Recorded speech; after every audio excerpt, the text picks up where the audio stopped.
All right, all you have to do is these 12 steps. Follow them in a row, and then when you get to the end, pray a couple times. You'll have this big spiritual awakening, and bam, you're sober. You believe me? Of course you don't. Because if I'm talking to a newcomer, I'm going to be honest and to the point. And I'm going to tell them my story. And if they get something from that and it resonates, then it was worth it. And that will be the truth. Honesty with newcomers. That's today's daily reflection for December 18th, 2020. Let's go. I'm not afraid. Yeah. Welcome to One Sober to Another. I'm Wayne and I'm an alcoholic. Normally I say that in the beginning, but I saved that because I wanted to tell you when I was growing up, I was one of 5 kids and I also had a twin brother. So that meant I had a lot of competition to compete for attention. I always felt kind of in the middle, and most times I was forgotten. That did not sit well with me, and my ego started driving me from the very beginning.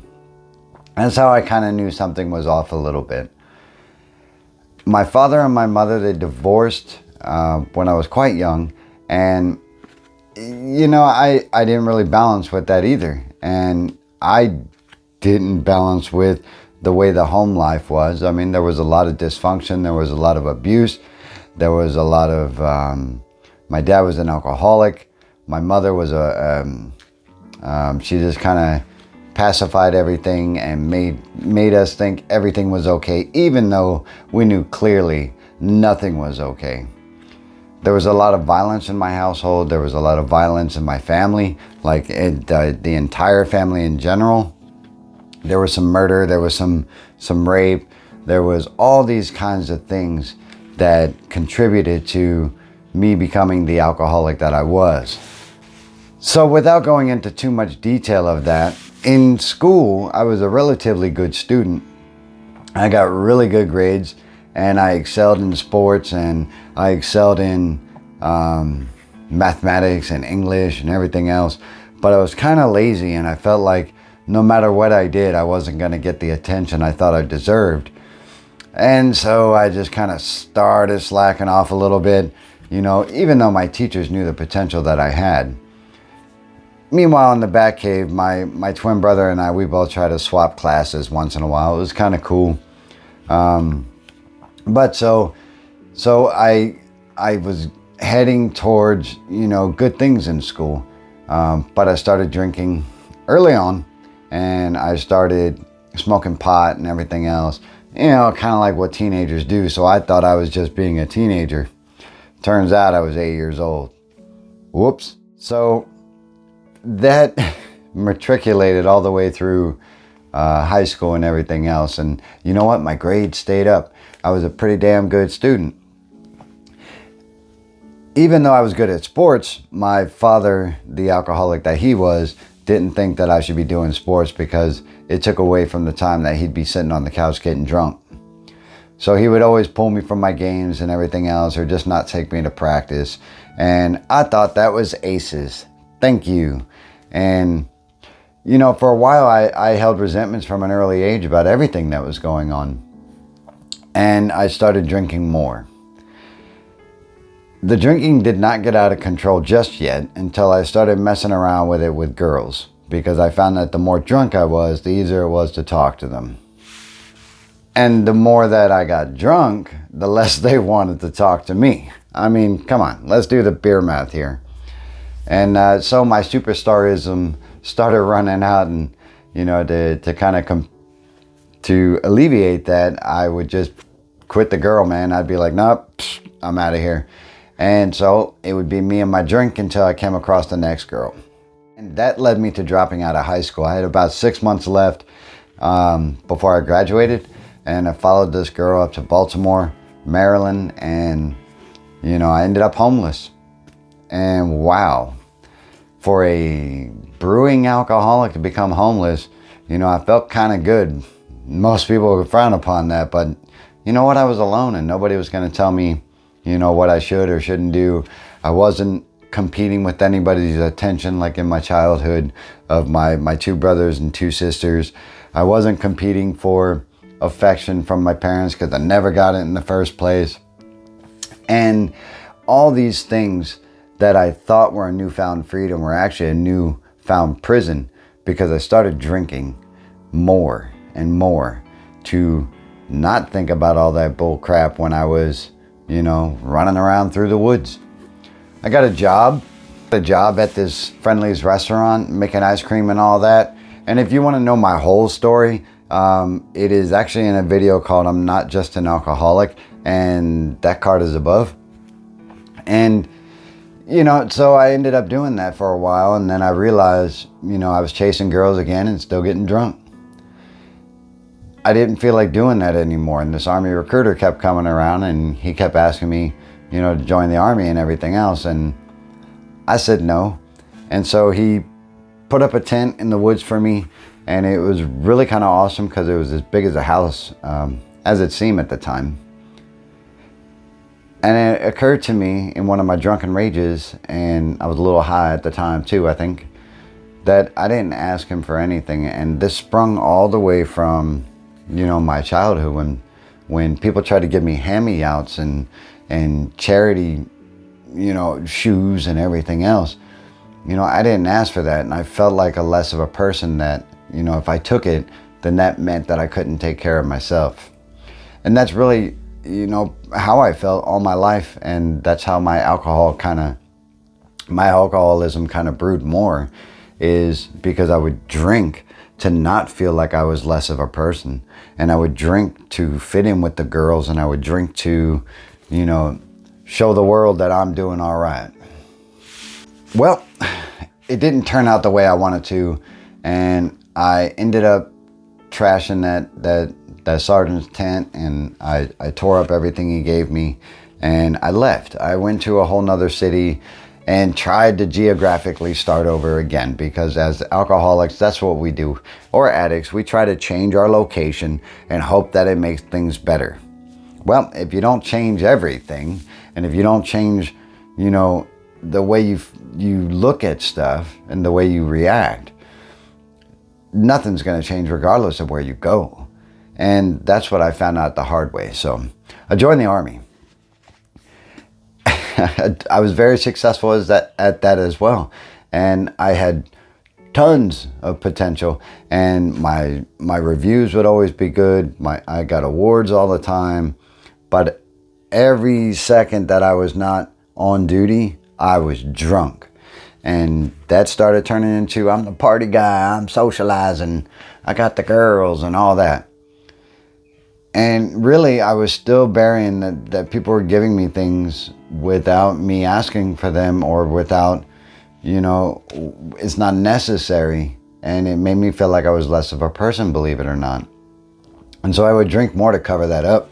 And I would drink and drink and drink. And that's what I did every single night. So as that chronic behavior that I had of just getting hammered every night, I would get tore up, and then I would just roll off the bed and, hope I didn't fall into some food or puke, run my ass to formation, and just do physical fitness training until I got all that alcohol out of me, and then do it again. I did that for 20 years. And, as a grown adult, just getting hammered every night, it's not cool anymore. And I started finding out the hard way as well. And that turned into a lot of bad things for me. And not later, but as it developed, I started going to some counseling, because I wanted to find out why I couldn't be fixed, why my brain was still telling me I was garbage, even though I had all these good things coming at me. But I was still getting hammered drunk every night, and I was still trying to be the life of the party, still trying to be the cool person, still trying to be accepted in my profession. And the acceptance all the way from when I was 6 years old, just begging for attention, to the point where I was 8, getting drunk already. I just didn't feel important. And I didn't feel like there was a reason for me to even breathe most times. How could I feel like this? Well, you know, my brain is messed up. I'm an alcoholic. I'm sick. And so I felt this way. I still feel this way sometimes. But the way that I alleviate that is through the strength of my higher power. And if you don't believe in God, that's all right. I mean, we've figured that out by now. It's okay.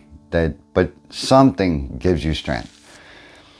And my higher power gives me strength to not only do these videos for you, but to tell you the truth and to be honest. And I don't know who's watching these, so if you are new to this, I'm being honest with a newcomer.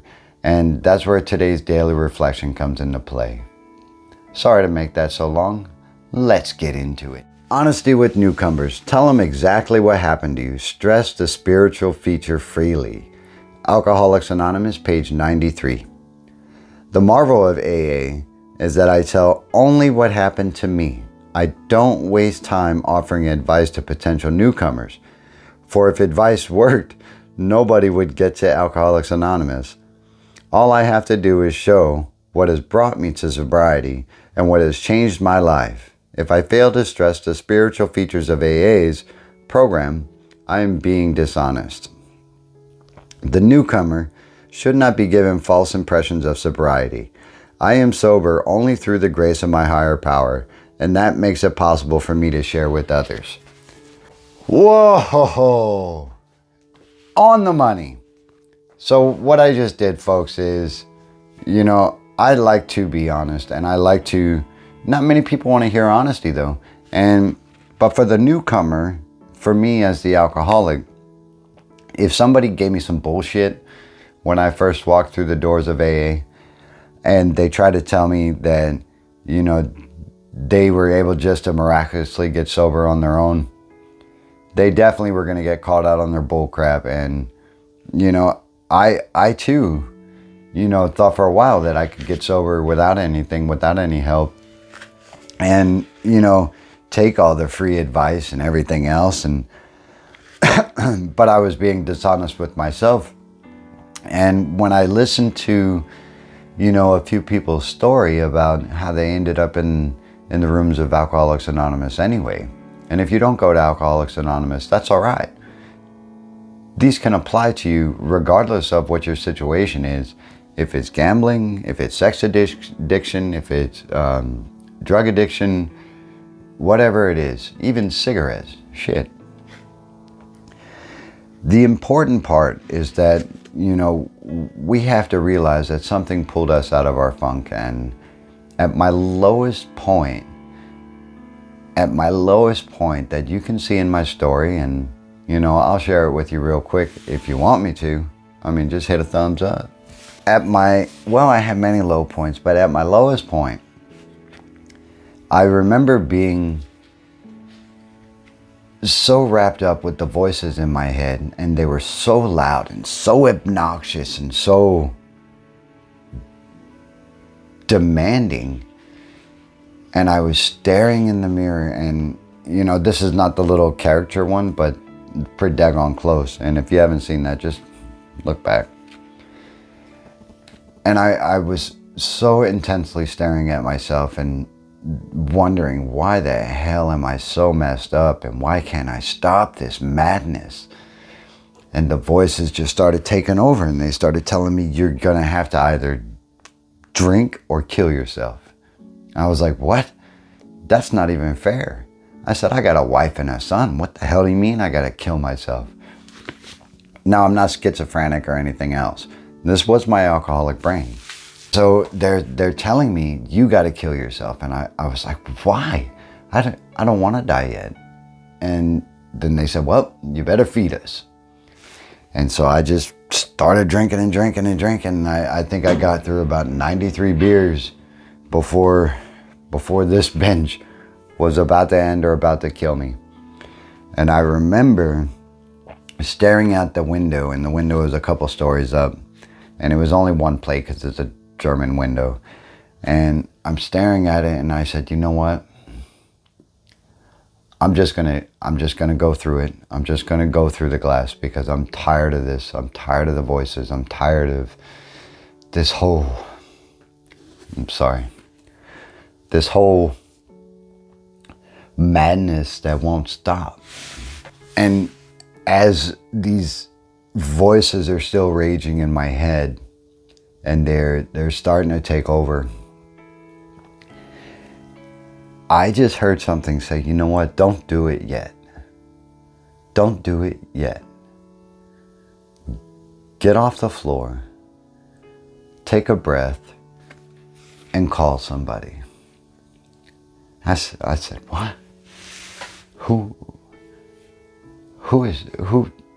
Why is somebody telling me that this is okay?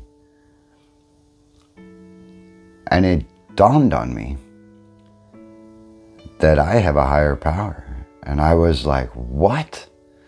Because I've never believed in God before. Yeah, I did some like, please get me off this sofa. Please don't let me throw up anymore. Please turn the car back over so I can get out of it.